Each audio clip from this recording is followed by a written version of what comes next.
하나님의 은혜와 평강과 사랑이 오늘 우리의 삶과 영혼에 충만하기를 주의 이름으로 축복합니다.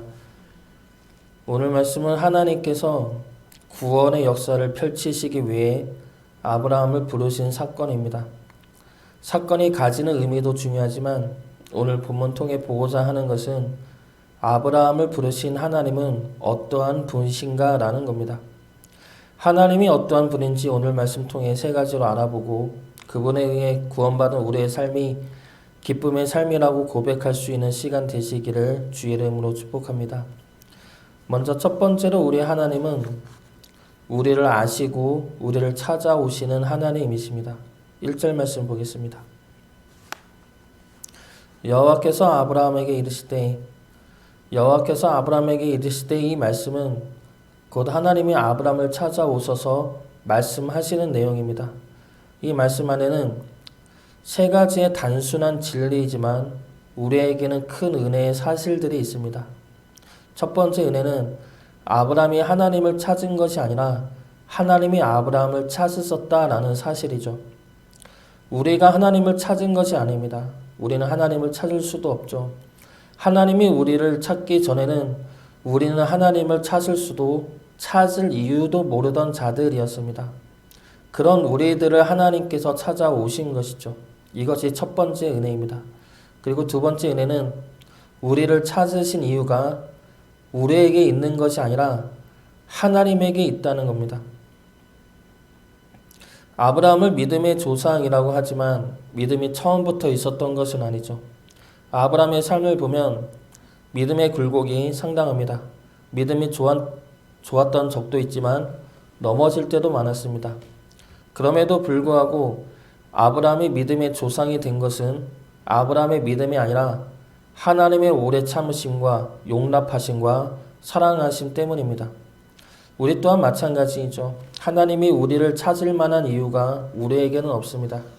그럼에도 불구하고 하나님께서 우리를 찾아오신 것이 두 번째 은혜입니다. 그리고 세 번째 은혜는 우리를 너무나 잘 아셔서 하나님이 우리를 찾아오셨다는 겁니다. 하나님께서 아브라함을 찾으셨을 때 아브라함은 이러한 생각을 했을 수도 모릅니다. 내가 하나님을 찾지도 않았는데 하나님은 왜 오셨지? 하나님은 왜 날 부르신 거지? 내가 누군지 몰라서 찾아오신 것일까? 그런데 이 질문에 대한 답은 알고 있죠. 하나님은 우리를 너무나 잘 아셔서 우리를 찾아오신 것입니다. 창세기 10장에 보면 족보 이야기가 나옵니다. 노아의 아들 셈과 함과 야벳의 족보는 이러하니라 그러면서 나코가 이어지죠. 그러다 바벨탑 사건이 나오고 그 사건이 끝나자 또 나코가 나옵니다. 11장이 그 내용이죠.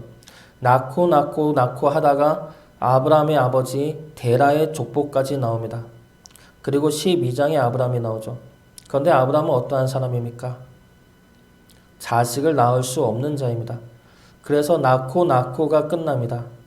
하나님의 자녀들이 끊어진 상태, 아브라함 때에 하나님의 자녀가 끊어진 상태에 이르게 됩니다. 이것을 구원사적으로 보면 인간 스스로 생명을 이어갈 수 없는 상태에 이른 것입니다. 죄악으로 인해 결국 생명이 막힌 그 상태를 상징적으로 보여주는 장면이죠. 그런데 아브라함이 이런 것을 굳이 생각하지 않더라도 아이를 낳을 수 없었다는 사실은 아브라함으로 하여금 엄청난 고통과 수치와 절망으로 몰고 갔을 것입니다. 이때 아브라함의 나이 75세이죠. 너무나 오랜 기간 동안 고통과 절망 속에 살다가 체념했을지도 모를 나이, 험한 삶을 살아가고 있을 나이, 그때에 하나님께서 찾아오신 것입니다.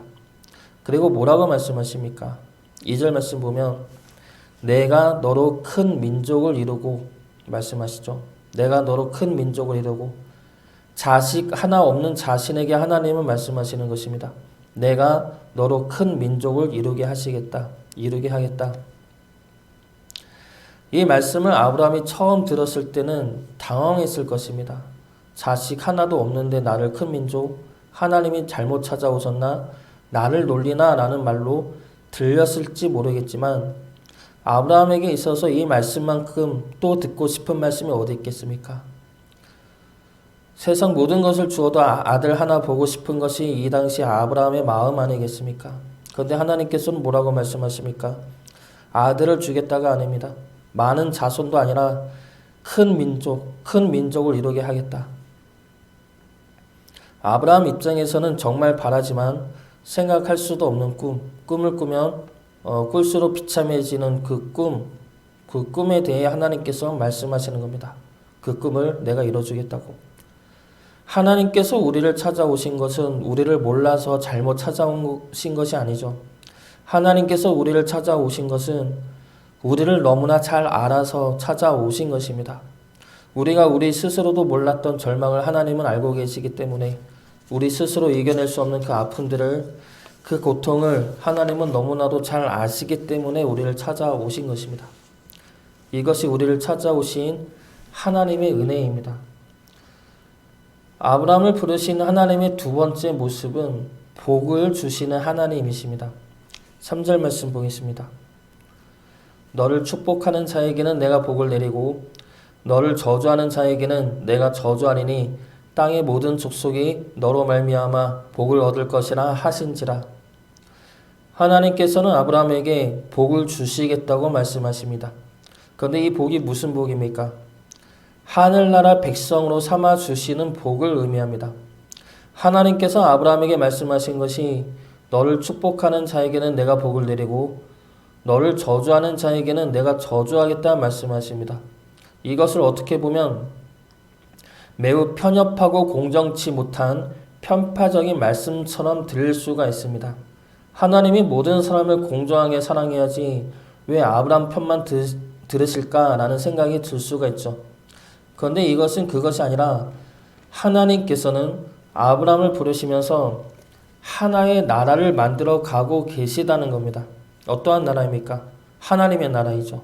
그 나라의 백성으로 아브라함을 부르신 것입니다. 그러면 하나님은 아브라함이 무엇이 됩니까?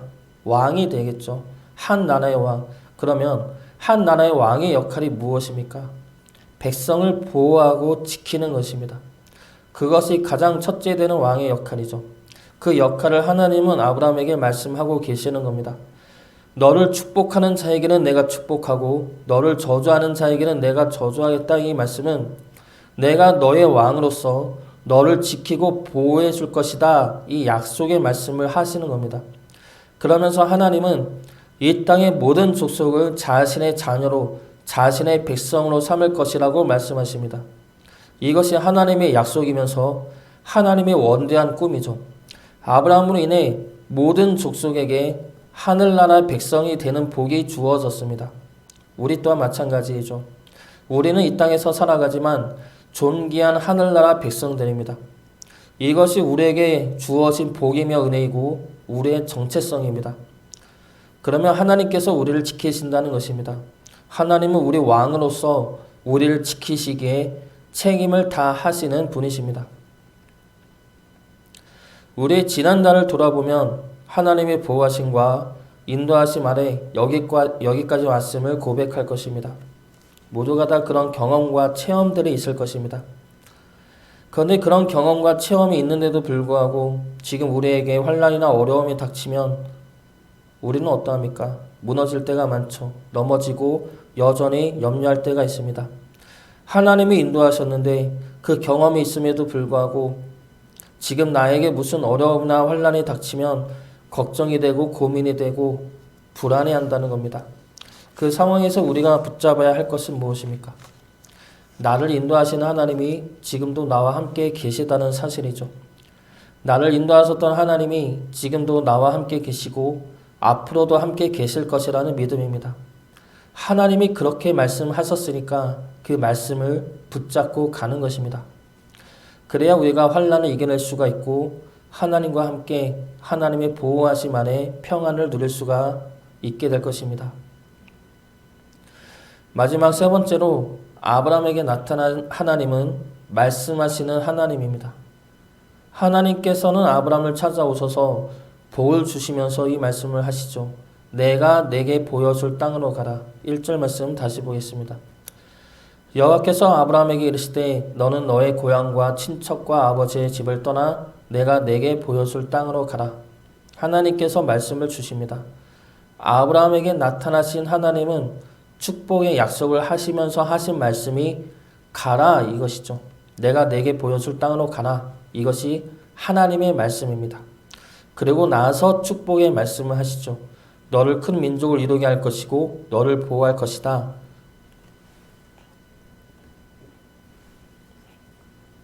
그러면 내가 내게 보여줄 땅으로 가라라는 말씀은 하나님의 명령이면서 아브라함이 행해야 할 말씀입니다. 그리고 그 다음에 이어지는 말씀은 하나님이 행하실 말씀이죠. 그러니까 2절과 3절은 하나님께서 아브라함에게 하실 약속의 말씀입니다. 그리고 1절은 아브라함이 해야 할 말씀이죠. 가는 것은 아브라함이 행해야 할 것입니다. 이것을 우리는 순종이라고 합니다.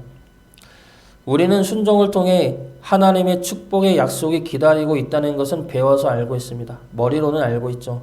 그런데 막상 현실 속에서 살다 보면 그 약속을 믿고 기다리기가 너무 힘이 들 때가 많습니다. 그래서 우리는 우리 힘으로 축복을 쟁취하려 합니다. 우리 힘으로 큰 가문을 이루려 하고 우리 힘으로 나를 보호하려 하고 우리 힘으로 어떻게든 내 살 길을 모색하려 합니다. 하나님의 말씀만을 믿고 순종하기에는 현실이 너무 두렵기 때문이죠. 아브라함도 하나님의 말씀대로 순종하기에는 너무나 큰 장애물들이 있었을 것입니다. 그 장애물들을 하나님은 이렇게 말씀하십니다. 너는 너의 고향과 친척과 아버지의 집을 떠나라. 아브라함에게 있어서 하나님의 말씀대로 순종하려 할 때의 장애물들이 이것입니다. 고향과 친척과 아버지의 집. 이것은 아브라함이 살았던 환경이고 아브라함이 가졌던 생각들이고 자신을 지켜준다 생각했던 사람들과 능력들이었습니다. 하나님은 그것을 떠나라 말씀하고 계시는 것입니다. 너가 살아왔던 환경을 버리고 너가 생각했던 것들을 버리고 너가 의지하던 사람들의 도움과 능력을 버리라 말씀하시는 겁니다. 그리고 하나님을 바라보라 말씀하시죠. 아브라함은 결국 순종합니다. 4절 말씀 보겠습니다. 이에 아브라함이 여호와의 말씀을 따라갔고 롯도 그와 함께 갔으며 아브라함이 하란을 떠날 때에 75세였더라. 아브라함은 여호와의 말씀을 따라갔습니다. 그 결과 하나님께서 아브라함을 믿음의 조상으로 만드시고 세워 나가셨습니다. 말씀을 따라가기만 하면 하나님께서 만들어 주신다는 겁니다. 하나님의 말씀을 따라가시기 바랍니다. 우리가 말씀을 따라갈 때 우리를 향한 축복과 보호하심은 하나님의 일입니다.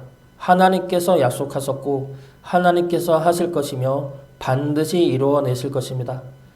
그 믿음을 붙잡고 말씀 따라 살아가므로 지금도 살아계셔서 우리를 통해 역사하시는 하나님을 증거하며 살아가는 주의 자녀 되시기를 주의 이름으로 축복합니다.